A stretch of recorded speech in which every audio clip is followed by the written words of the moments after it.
Поранешниот министер за земјоделство Трајан Димковски е еден од петмината опфатени со истрага за злоупотреби со стокови резерви, потврдија за Телма извори од истрагата. Обвинителството ги товари осомничените дека доставиле неточни информации до владата поради што е направен отпис на 2000 тони пченица и јачмен од државните резерви. Штетата на буџетот е околу 780.000 евра.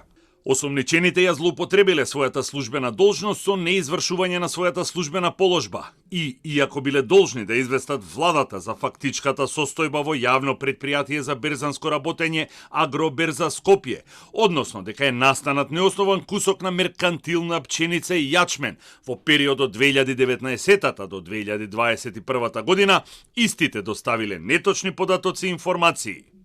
Обвинителството за осомничените бара мерки за предпазливост, односно одземање на пасошите и јавување во суд.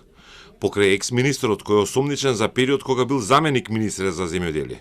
Осомничени се поранешните директори на Агроберза и на Агенцијата за стокови резерви, раководител во истата агенција и еден вештак од Бирото за процена.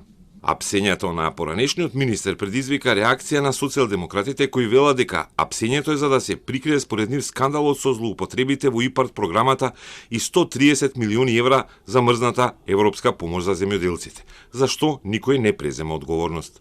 Очекуваме судските органи да го следат исклучиво словото на законот и во целост да ги отфрлат овие неосновани и монтирани пријави за Трајан Димковски.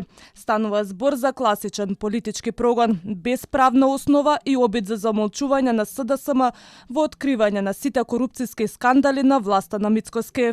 ВМРО ДПМН пак им врати дека штитат криминалци во сопствените партиски редови.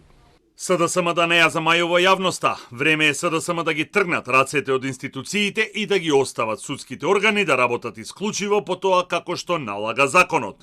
СДСМ се нервозни поради тоа што се открива криминалот од нивното раководење на државата, на нивните функционери, кои ги уништи институциите и ја опустоши економијата. Обвинителството се уште го истражува и случајот со проневерите во ИПАРД програмите, кој се случи во ресорот земјоделство, кој го раководи министерот Цветан Трипуновски.